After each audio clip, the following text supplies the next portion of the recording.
So, if there's two experiments that have ever gone wrong on the channel more than once, I guess you could say, it's probably going to be this HP Pavilion, which we've seen many, many times now, and the RTX 3050, 6 gig. There are advantages to both of these. This was never meant to be a gaming computer. We tried to turn it into that. The original configuration had a 180 watt power supply and 12 gig of memory, an 8 gig stick and a 12 gig stick.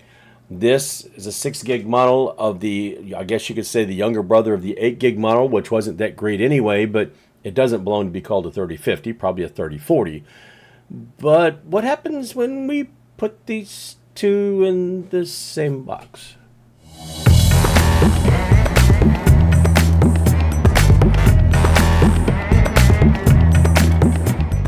In all seriousness, you might be thinking this is one step away from a dumpster fire, and it's not, because this actually has a Noctua fan in it, keeping it just a shade below combustion.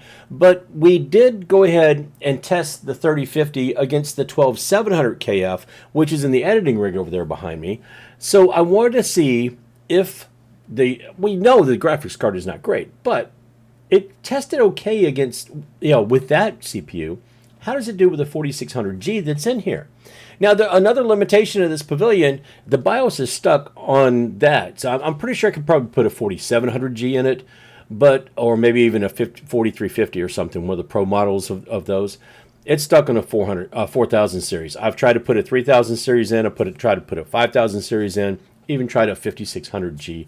None of those would work. The BIOS is locked down to that. Not a whole lot you can do with that BIOS anyway. So, stuck with that 6-core 12-thread, which is a decent CPU. Yeah, we're going with the hot mess, and come to find out, it's not really that horrible. Now, we did see some differences, and I'll start to put some slides up here so you guys can see. I'm not going to spend any great amount of time on either one of these, but I'm just trying to show you that this thing does kind of hold its own and gives you about the same frame rate as we did with the 12700K. So in other words, it's not any worse off than if you'd put it in a good computer. The 3050 does have its advantages. Like I said, no external power, and it doesn't get that warm. It's only a 70 watt card. That the processor it's in there is only 65 watt. So again, low power consumption. It's not going to get really warm. The Noctua fan probably does help a little bit. But let's kind of look at some numbers a little bit. We're going to start out like we always do, Shadow of the Tomb Raider, and we can kind of see here that, yeah, we're going anywhere from 1080p high of about 77, 78, both of them sticking right together. You see a little bit of separation by the time you get to low. With the 1440p numbers, they're almost exactly the same, and you would kind of expect that because this is not a high resolution card. That's just not going to happen that way. Borderlands 3, we see a lot of the same. We're hitting almost 60 frames per second in both in 1080p, and a little bit over 100 frames per second by the time we get to low. 1440, again, we're going to take a big hit. We'll be lucky to get about 60 frames per second when we're playing on medium speed or medium resolution quality, but hey, it's not horrible. With Cyberpunk, FSR really does help here because we're getting about 60 frames per second in 1080p at high, and then by the time you get to 1440, you get 55 to 60 frames per second on medium or low in the 1440p. So again, we're not doing too horrible, and there's not too much separation here. Just a little bit for the 12700K, and I would have thought, maybe you would have thought as well, that you would have a lot more separation. But then here comes the caveat, because Counter-Strike 2, our esports title, now on DX11, does show quite a bit of that difference. We're talking, in some cases, getting close to 2/3 more, especially in 1080p. You're getting 160 frames per second with the 12700, where you're only getting about 94, 95 in 1080p with this card, or with the 4600G. Now, Counter-Strike is a little bit more CPU intensive, but I wasn't quite expecting that amount of difference.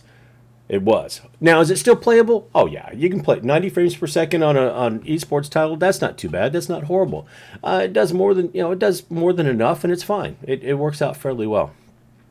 Now, what I did do also is I went and I tested Black Myth Wukong in both of these. I did not do it in 12700 in the 12700 I didn't do it with the next title either, but we'll get an idea as we're adding these benchmarks in. We'll be able to catch some of this stuff up. I was very surprised to see it hit around 60 frames per second in 1440 and 1080. It didn't make a whole lot of difference in both of them. It did look a little bit better in 1080, but it did surprise me how close these were. I thought there'd be more of a separation than there's not. So again, all I have is the numbers 4 in here in the setup that we've got with the HP Pavilion, but 60 frames per second is not horrible. Now, with the Vulcan, now we've seen a bunch of DX12 and a little bit of DX11, but with the Vulcan API for video, that was a little bit different story. So when I first started up No Man's Sky, the settings were, I believe it was 1440p high and a couple of things. That just happens to be what's on it's a USB. I've got an SSD, has a bunch of my games on it, and I test all of them with that same drive. The settings on that, I believe, were 1440p high, and it was abysmal. It was a hot mess, to say the least. 5 to 7 frames, and it looked like it. It was very sluggish, very, well, I mean, we got some recording of it. In any case, not playable at all. Now, I did play with the settings a little bit, reset the game, got about 27 frames per second at 1440p high, and thought that it was a much better idea if I just go ahead and switch to low as the resolution. The game still really looks good, and at 1440 we managed to get close to 60 frames per second, not too bad, about 55, and then it got up into the mid 80s when 1080p low. So I would still consider this playable, and actually after a few minutes of trying to get used to things a little bit, I wouldn't even notice the difference, quite honestly. Okay, that's not true, because I would notice the difference. There are some things that are, especially with the World's Part 2 update, just look amazing. And I wasn't quite seeing some of those same things. Now, it still looks great. I wasn't quite seeing some of that I would normally see when I'm playing on my regular PC. But still, very playable, very good. And overall, with all these results, much, much better than I was expecting.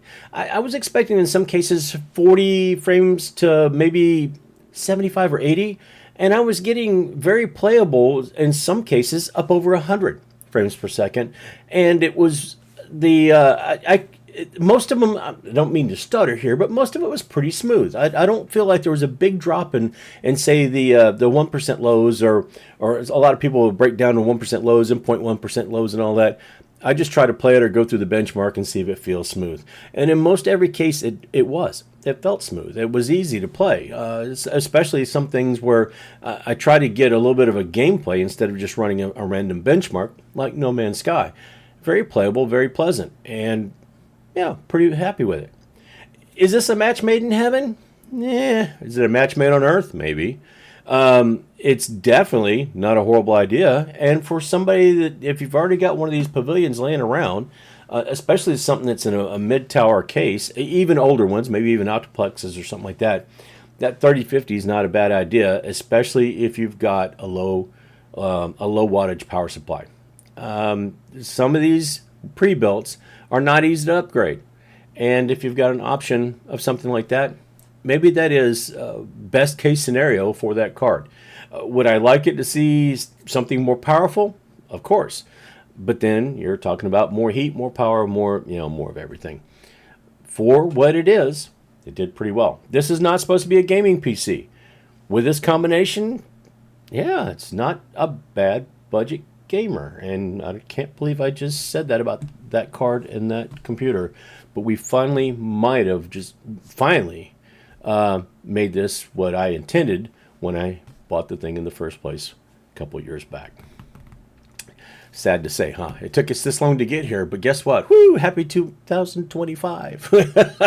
Anyway, yeah, if that isn't enough, that's all I got this time. Okay, I was testing this, I was curious, and I thought, you know what? I was already doing some benchmarks. Let's see how this puppy compares. And it was almost like one of those you tend to ignore something that's been sitting there that you've worked with a couple times, and something else that you've worked with a couple times, and they finally end up in the same stack, and you go, okay. So, and that's what happened.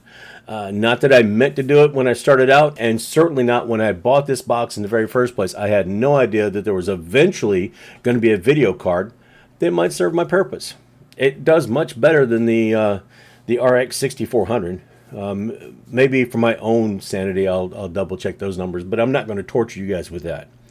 Anyway, if you got anything out of the video, you liked it, or you just enjoy me going through crazy stuff every once in a while, like I'm bound to do, throw a like on the video. If you don't mind subscribing, go ahead and do that for me. I really, really appreciate it. We're up over 1,500. I love it, and thank you so much for everybody that has hit that button to subscribe.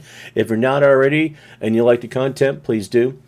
Don't forget to visit me on the socials, but if you don't do anything else, just do me one favor, and let's be good to each other. Smile, wave, hold the door open, say good morning. Just the small little things, the acts of kindness.